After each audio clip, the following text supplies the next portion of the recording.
ప్రేమించిన ప్రియ పరలోకమందున్న కన్న తండ్రి, నీ నామానికి కృతజ్ఞతలు దేవా. తండ్రి, ఉదయకాల సమయమందు ఇప్పటి వరకు దేవా నేను పాటల ద్వారా స్తుతించి ఘనపరచటానికి మరి చక్కనైన అవకాశం ఇచ్చినందుకు నీకే కృతజ్ఞతలు నాయన. మరి ముఖ్యంగా దేవా, ఇంత అవకాశం తండ్రి ఎందరికో లేకపోయి ఉండొచ్చు. అయినప్పటికీ దేవా, నీ కృపచేత మాకు ఇచ్చినందుకు నీకే కృతజ్ఞతలు నాయన. మరి ముఖ్యంగా తండ్రి, ఈ సమయమందు దేవా నీ గ్రంథములో రాయించిన మాటలు మేమంతా కూడా వినటానికి మరి చక్కనైన అవకాశం ఇచ్చినందుకు నీకే కృతజ్ఞతలు నాయన. మరి నీవు రాయబడిన మాటల దేవా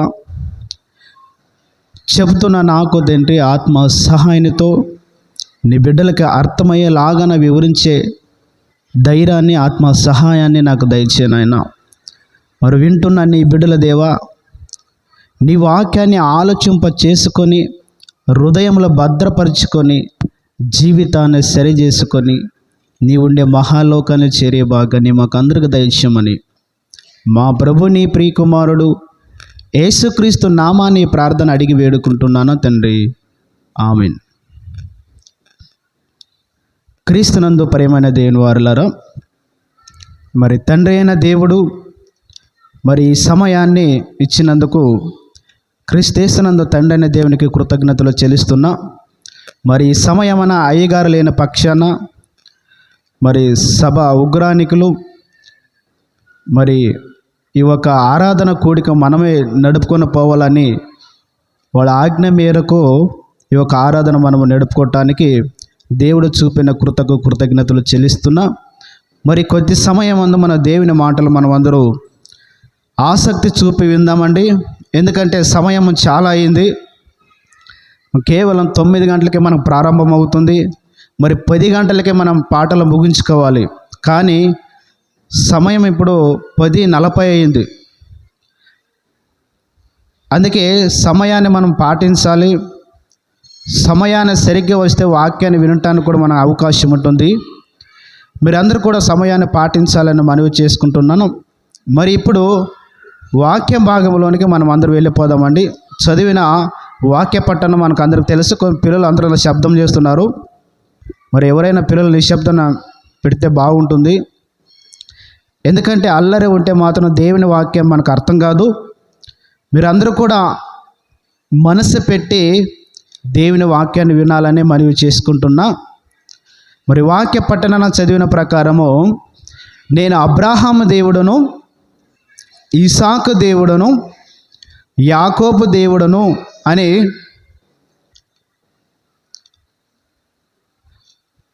బైబిల్ గ్రంథంలోనూ దేవుడు రాయించాడు. ఎందుకు ఇలా రాయించాడు అని మనం ఆలోచిస్తే, దేవుడు అబ్రాహాముకు దేవుడైనా, ఇసాకుకు దేవుడైనా, యాకోబుకు దేవుడైనా మరి మనకు దేవుడు కాడా అని ఈరోజు మనం కొద్దిసేపు మనం ఆలోచించుకుందాం. దేవుడు అబ్రాహాముకు మాత్రమే దేవుడా, ఈసాకుకు మాత్రమే దేవుడా, యాకోబుకు మాత్రమే దేవుడా, మనకు దేవుడు కాడా? అసలు ఎందుకు వారి దేవుడు అనిపించుకున్నాడు? మరి ఈరోజు మన దేవుడు అనిపించుకోవటానికి మన జీవితాలు ఉన్నావా లేవా అని ఒక్కసారి మన దేవుని బైబిల్ను పరిశీలించాం. ఎందుకంటే ఎవరైనా తండ్రి కుమారుడు తప్పుదారాలు నడిచి జీవితాన్ని పాడ చేసుకుని బ్రతుకుతూ త్రాగి రోడన పడ్డున్నప్పుడు ఈయన ఎవరు కుమారుడు అంటే తండ్రి నా కుమారుడు అనటానికి సిగ్గుపడుతున్నాడు. అలాగే ఎవరైనా గొప్ప జ్ఞానం కలిగి గొప్ప మాటలు చెప్పి మంచిగా బ్రతికిన వాడిని ఈయన ఎవరంటే నా కుమారుడు అనే తండ్రి ముందుకు వస్తున్నాడు. ఒక్కసారి ఆలోచించండి. నేను అబ్రాహాము దేవుడును, ఇసాకు దేవుడును, యాకోబు దేవుడును దేవుడు ఎందుకు అన్నాడంటే, లోకంలో ఉన్న తండ్రులో కుమారుడు చెడ్డగా బ్రతికితే ఈయన నా కుమారుడు అనటానికి సిగ్గుపడతారు. మరి అదే కుమారుడు మంచిగా బ్రతికి ఫలానవాడు నా కుమారుడు, ఫలానవాడు నా కుమారుడు అనే 10 మంది ఎదురుగా తండ్రి గర్వంతో చెప్తాడు. మరి ఇక్కడ వాళ్ళ పేరే ఎందుకు ప్రస్తావించాడు దేవుడు? నేను అబ్రాహాము దేవుడును, ఇసాకు దేవుడును, యాకోబు దేవుడును ఎందుకన్నాడు అంటే దేవుడు చెప్పినట్లుగా బ్రతికిన వాళ్ళు ఈయన దేవుడే నేను అని గొప్పగా చెప్పుకుంటున్నాడు. కానీ వాళ్ళ జీవితాలను ఒకసారి ఆలోచిస్తే వాళ్ళ దేవుడు అన్నాడు కదా, మరి మన దేవుడు కాడా, మరి మనకు దేవుడు కాదా అని ఒక్కసారి బైబిల్ మనం పరిశీలిద్దాం. ఆదికాండము 22వ అధ్యాయము 1వ వచనం. అబ్రాహాము జీవితం మనకు అందరికి తెలిసినది. ఆయన జీవితం అంతా కూడా ఎవరి గురించి బ్రతికాడనేది మనకు తెలిసినదే. అబ్రహాము జీవితం మనకు అందరికి తెలిసినదే. ఒక్కసారి చదువుదామండి. ఆదికాండము 22వ అధ్యాయం 1వ వచనం. ఆ సంగతులు జరిగిన తర్వాత దేవుడు అబ్రహామును పరిశోధించెను. ఎట్లనగా ఆయన అబ్రహామా అని పిలవగా అతడు చిత్తము ప్రభువా అనెను. అప్పుడు ఆయన, నీకు ఒక్కడేయున్న నీ కుమారుని అనగా నీవు ప్రేమించి ఇస్సాకును తీసుకొని మోరియా దేశమునకు వెళ్ళి అక్కడ నేను నీతో చెప్పుబో పర్వతములో ఒకదాని మీద దహన బలి అర్పించమని చెప్పాను. తెల్లవారినప్పుడు అబ్రహాము లేచి చాలు. ఇక్కడ ఏమంటున్నాడు దేవుడు? అబ్రహాముకి ఎంతమంది కుమారులంట? ఒక్కడే. ఆ ఒక్కడైన నీ కుమారుని మోరియా పర్వతం మీదకి వెళ్ళి బలించు అన్నాడు. మరి అబ్రహాం ఏమనాలి? దేవా, లేక లేక పుట్టిన నా కుమారుడు. అబ్రహాముకి ఎన్ని సంవత్సరాలకు కుమారుడు పుట్టాడా? సుమారు 100 సంవత్సరాలు. సుమారు 100 సంవత్సరాలకి పుట్టిన కుమారుణ్ణి, ఈ కుమారుని చంపేయాలి అంటే ఏ వ్యక్తి ఒప్పుకోగలడు? ఒక్కసారి ఆలోచించండి. పిల్లలు ఒక 5 మంది 6 మంది ఉంటే ఏమో ఉండరులే, ఒక్కడు పోతే ఇంకా 5 మంది ఉండరు అనుకోవచ్చు. కానీ లేక లేక పుట్టిన కుమారుణ్ణి, 100 సంవత్సరాల క్రితం పుట్టిన కుమారుణ్ణి, ఈ కుమారుని బలి ఇవ్వాలి, ఈ కుమారుని చంపాలంటే ఆ ఒక మాటను తట్టుకొని ఒప్పుకున్నాడంటే అబ్రాహాములో ఉన్న విశ్వాసం ఎంత గొప్పది ఒకసారి ఆలోచించండి.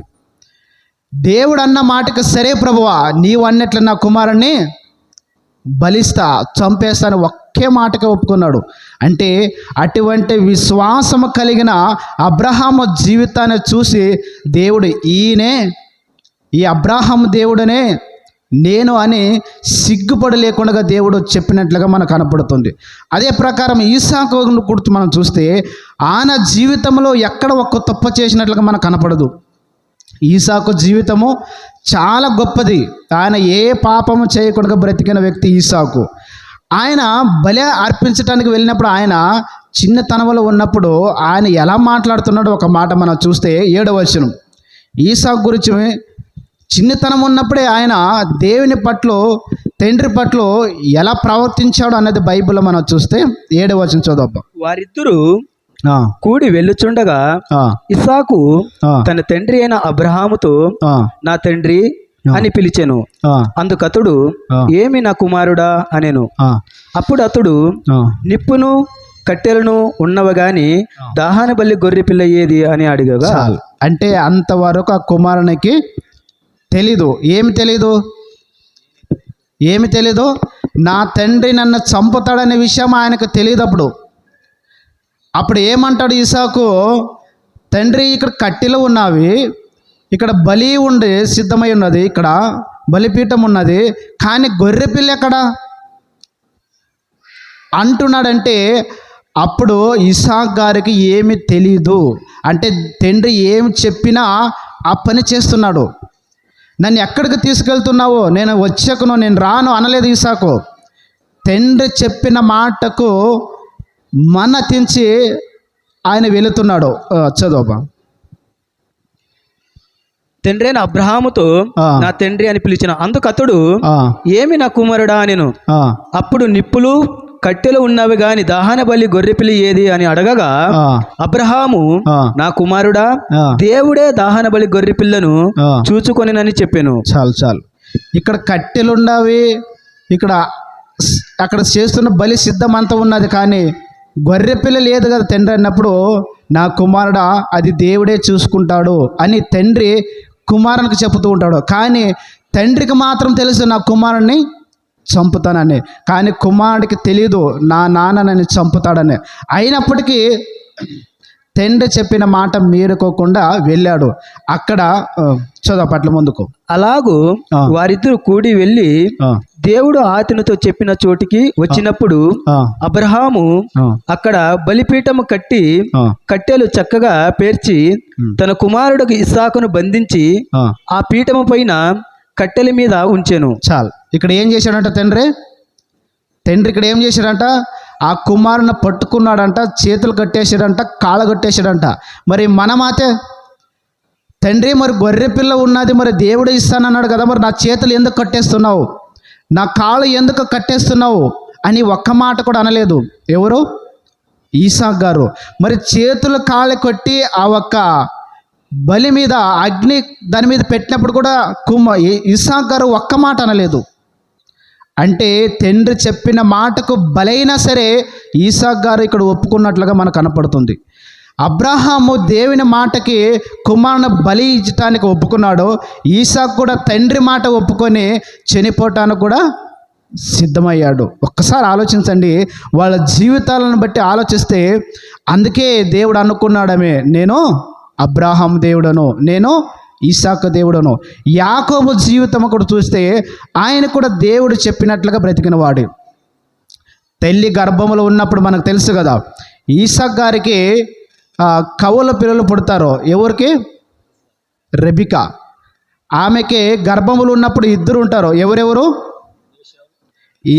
యాకోబు, ఏశావు. గర్భములు ఉన్నప్పుడు, కడుపులో ఉన్నప్పుడు నేను ముందు వెళ్ళాలని యుద్ధం చేసేవాళ్ళు అంటాడు. గర్భంలో ఉన్నప్పుడు నేను ముందు వెళ్ళాలంటే ఏశావు ముందుకు వస్తున్నప్పుడు యాకోబులోన కాలు బట్టి ఎక్కేవాడంట కడుపులోనే. అది బైబిల్ చెప్తుంది, నా సొంత మాటలేం కాదు. అంటే ఏశావు ముందుకు వచ్చినప్పుడు కాలు బట్టి వెనక మెడెం బట్టి ఎక్కేవాడంట యాకోబు. అయినప్పటికీ ఏశావే ముందుకు పుట్టాడు, యాకోబు వెనక పుట్టాడు. అంటే ఇశ్రాయేలులో మనం ఆలోచిస్తే ముందు పుట్టిన వానికి జ్యేష్ఠత్వం ఉంటుంది. జ్యేష్ఠత్వం అంటే ఒక హక్కు. ఏదైనా ఒక కుటుంబం పరిపాలించాలన్నా, దేవుని విషయంలో కానీ పరిపాలించాలన్నా హక్కు పెద్ద కుమారునికే ఉంటుందంట. అలాగా పుట్టిన తర్వాత కూడా ఆ జ్యేష్ఠత్వం ఎట్లయితేనైనా పొందుకున్నాలని ఆశించి తపన పడి చివరికి ఆయన జీవితంలో ఏశావు ఒక మాట మనకి ఇక్కడ తెలియాలి. ఎందుకంటే నేను అబ్రాహాము దేవుడును, ఈసాకు దేవుడును, ఏశావు దేవుడును అనాలి. ఎందుకంటే ఫస్ట్ పుట్టిన వాళ్ళ వ్యక్తి ఎవరు? ఏశావు. కానీ యాకోబు కాదు. నేను అబ్రాహాము దేవుడును, ఈసాకు దేవుడును, ఏశావు దేవుడు అనాలి, కానీ ఏశావు దేవుడు అని అనలేదు. ఎందుకు అనలేదు అని ఒక్కసారి మనం ఆలోచిస్తే బైబిల్ గ్రంథంలోనికి మనం వెళ్ళిపోదాం. ఎదిగిన తర్వాత కూడా జ్యేష్ఠత్వం హక్కును అమ్ముకున్న భ్రష్టుడు అని బైబిల్ మనకు చెబుతుంది. ఒకసారి బైబిల్ గ్రంథంలోనికి మనం వెళ్ళిపోదాం. నేను ఇంకో మాట చూపిస్తా. ఎందుకంటే ఇబ్రీయులకు రాసిన పత్రిక 11వ అధ్యాయం 8వ వచనం అబ్రహాము, ఈసాకు వాళ్ళ విశ్వాసం గురించి ఇక్కడ రాయబడి ఉంటుంది. వాళ్ళ ఇబ్రీయులకు రాసిన పత్రిక 11వ అధ్యాయం 8వ వచనం అది చూసి అప్పుడు మన ఏశావు గురించి మనం మాట్లాడదాం. అబ్రహాము పిలువబడినప్పుడు విశ్వాసమును బట్టి ఆ పిలువకు లోబడి తాను స్వాస్థ్యముగా పొందిన ప్రదేశమునకు బయలు వెళ్ళాను. అంటే దేవుడు అబ్రహామును పిలిచాడని ఒక వేరే దేశంకి వెళ్ళాలి రా అబ్రహాం అంటే దేవుడు చెప్పిన మాటకు ఎక్కడికి వెళ్ళాలో తెలియకుండా దేవుని మాట విశ్వాసం నుంచి బయలుదేరాడంట. ముందుకు విశ్వాసమును బట్టి అతడును అతనితో ఆ వాగ్దానమునకు సమాన వారసులైన ఇస్సాకు, యాకోబు అను వారును గుడారములో నివసించుచు అన్యులు దేశములు ఉన్నట్టుగా వాగ్దాన దేశములు పారవాసులైరి. ఎలా అనగా దేవుడు దేనికి శిల్పియు నిర్మాణకుడైన ఉన్నాడు, పునాదులు గల ఆ పట్టణము కొరకు అబ్రహామును ఎదురు చూచుచుండెను. చాలు. ఇక్కడ అబ్రహాము దేని గురించి విశ్వాసం ఉంచాడంట? పునాదులు గల పట్టణము కొరకు విశ్వాసం ఉంచాడంటే అంటే అబ్రహాము బిల్డింగ్లు కట్టలేదు, అబ్రహాము గొప్ప గొప్ప విండ్లు కొట్టలేదు. అంటే గుడారం అంటే మనం ఊరు బయట వాళ్ళు వస్తారు కదా, మనం ఏమంటామంటే వాళ్ళని డొక్కలు అంటాం. అంటే అటువంటి గుడారాలు వేసుకునే జీవించేవాడు అంటే ఎవరు? అబ్రహాం. ఎందుకు అలా జీవించాడంటే ఈ లోకం నాది కాదు, ఈ లోకం నాకు శాశ్వతమైనది కాదు, ఈ ఇల్లు ఎప్పుడైనా నాశనం అయిపోయింది, కానీ పరలోకములో బునాదులు గల పట్టణం నాకుంది, అదే నా లోకమని అబ్రాహాం విశ్వాసించి బ్రతికినట్లు కనపడుతుంది. నెక్స్ట్ కిందకి 8వ వచనం చదువు. అబ్రహాము పిలువబడినప్పుడు విశ్వాసమును బట్టి 13వ వచనం చదువు చివరికి. వీరందరూ ఆ వాగ్దానములు ఫలము అనుభవింపక పోయినను దూరము నుండి చూచి వందనము చేసి తాము భూమి మీద పరదేశములను యాత్రికులమైన ఉన్నామని ఒప్పుకొని విశ్వాసము గల వారై మృతి నొందిరి. అంటే వాళ్ళకి ఒక వాగ్దానం అనే దేశం ఉంది. ఆ వాగ్దానం దేశం అంటే కానాన దేశం. కానానం దేశంకు వెళ్ళుకోకుండా మేము పరదేశులము, యాంత్రికులము, ఎప్పుడైనా ఒక సమయం మనం చనిపోతాం, కానీ ఈ దేశం శాశ్వతమైనది కాదు, పరలోకమే శాశ్వతమైనదని విశ్వాసం కలిగి చనిపోయారంట. కిందకి అట్లే వద్దు 14వ వచనం. ఇలాగూ చెప్పువారు తమ స్వదేశము వెతుకుచున్నామని విషదపరుచుచున్నారు కరా. వారు ఏ దేశము నుండి వచ్చిరో ఆ దేశము జ్ఞాపం అందుకొని ఎడల చాలు. అంటే అబ్రాహాము కానీ, ఇస్సాకు కానీ, యాకోబు కానీ ఎక్కడి నుండి వచ్చిన వాళ్ళంట? ఏ దేశము నుండి వచ్చిన వాళ్ళు, వారు ఏ దేశం నుండి వచ్చారో ఆ దేశంలో జ్ఞాపకం అందు ఉంచుకునే ఎడల మరలా వెళ్ళుటకు వాళ్ళకి వీలు కలిగి ఉండేను. అంటే వాళ్ళు ఎక్కడి నుండి వచ్చిన వాళ్ళంట? పరలోకం నుండి వచ్చిన వాళ్ళు, కాబట్టి మరలా పరలోకానికి వెళ్ళటానికి అవకాశం ఉంటుందని అటువంటి విశ్వాసం కలిగి జీవించారట. కిందకు అయితే వారు మరి శ్రేష్టమైన దేశమును అనగా పరలోక సంబంధమైన దేశమును కోరుచున్నారు. వాళ్ళు ఏం కోరుతున్నారంటే మరీ శ్రేష్టమైన దేశం అనగా పరలోక సంబంధమైన దేశము కోరుచున్నారు. అందుచేత తాను వారి దేవుడని అనిపించుకొనుటకు దేవుడు వారిని గూర్చి సిగ్గుపడడు.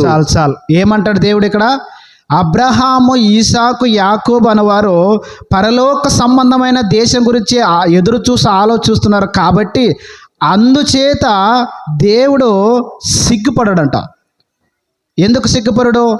వారంతా కూడా పరలోకానికి సంబంధించిన లోకానికి ఎదురు చూసి బ్రతుకుతున్నారు, కాబట్టి వారిని గురించి సిగ్గుపడడు. అందుకే ఇక్కడ బైబిల్ మనకు రాయబడింది ఏమంటే, నేను అబ్రహాము దేవుడను, ఇసాకు దేవుడను, యాకోబు దేవుడను అన్నాడు. అందుచేత తాను వారు దేవుడనని అనిపించుకున్నట్టుకు దేవుడు వారి గురించి సిగ్గుపడడంట. ఒకసారి ఆలోచించండి. ఇప్పుడు మన జీవితం ఎలా ఉంది, ఏశావు జీవితం ఎలా ఉంది అని ఒకసారి ఆలోచిస్తే ఆదికాండము 25వ అధ్యాయం 29వ వచనం. ఏశావుని ఎందుకు నేను ఏశావు దేవుడు అనలేదు అని ఒక్కసారి ఆలోచిస్తే త్వర ఒకనాడు యాకోబు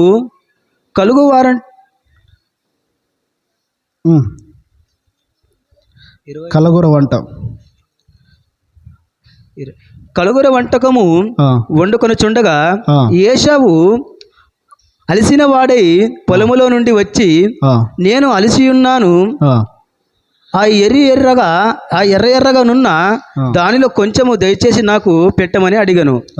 అందుచేత అతని పేరు ఏదోమో అనబడిను. అందుకు యాకోబు, నీ జ్యేష్ఠత్వము నేడు నాకిమ్మని అడగగా ఏశావు, నేను చావబోచున్నాను కదా, జ్యేష్ఠత్వము నాకెందుకు అనెను. చాలు. ఇక్కడ తల్లి గర్భములు ఉన్న యుద్ధం చేశారు కదా, యాకోబు ముందు రావాలనుకున్నాడు, కానీ ఏశావు ముందు వచ్చాడు. ఏశావు ముందు వచ్చేదానికి ఇక్కడ ఏశావుకి ఏమున్నదంట? జ్యేష్ఠత్వం హక్కు ఉన్నది. ఆ హక్కు నాకు రావాలని ఏశావు ఎదురు చూస్తుంటే ఇక్కడ యాకోబు ఎదురు చూస్తున్నాడు. కానీ ఏశావు ఏమంటున్నాడంటే, బాగా ఆకలైందంట. ఎవరికి? ఏశావుకి. కానీ చిక్కుడుగాయల కూర వండారంట. ఎవరు? యాకోబు గారు. ఈయన ఏశావు అడవిలోకి వెళ్ళి ఆటాడేవాడట. కానీ ఆ రోజు ఏం దొరకలేదమ్మ. మరి దొరకలేనప్పుడు ఇంటికి వచ్చినప్పుడు ఇంట్లో యాకోబు చిక్కుడుగాయల కూర బాగా ఎర్రగా బాగా చూడటానికి అందంగా వండాడంట. ఎవరు? యాకోబు. అప్పుడు ఏశావుకి చాలా ఆకలైంది. అన్నప్పుడు యాకోబుని అడగాడు, యాకోబు నాకు చాలా ఆకలైంది, నాకు ఒక్కసారి ఒక చిక్కుడుగాయలు వంట నాకు పెట్టవా అన్నప్పుడు యాకోబు ఏమన్నాడంటే, నీకు జ్యేష్ఠత్వం హక్కు ఉంది కదా, జ్యేష్ఠత్వం హక్కు నాకు ఇస్తే ఈ చిక్కుడుకాయల కూర నీకు ఇస్తాను అన్నాడు. అంటే జ్యేష్ఠత్వం హక్కు ఇవ్వాలంటే ఎన్ని డబ్బులు ఇచ్చినా ఇవ్వకూడదు అది, ఎందుకంటే దేవుడి నుండి వచ్చిన ఒక అధికారం అది.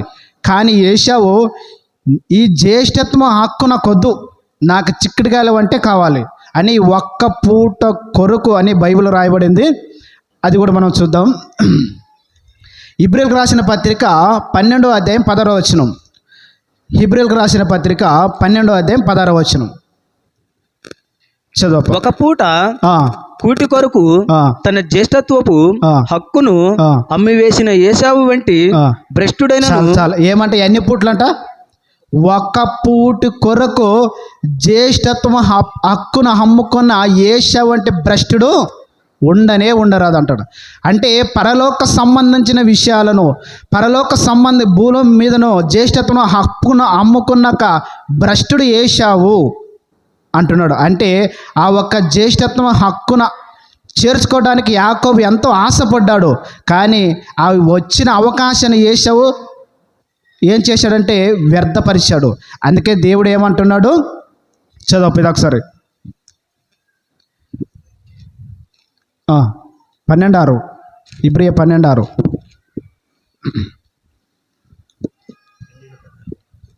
ఒక పూట కూటి కొరకు తన జ్యేష్ఠత్వము హక్కును అమ్మి వేసిన ఏశావి వంటి భ్రష్టుడైనను వ్యభిచారి అయినను ఉండనేమో అని జాగ్రత్తగా చూసుకున్నాడు. అంటే జ్యేష్ఠత్వం హక్కును అమ్ముకుంటే భ్రష్టుడంట, వ్యభిచారంట.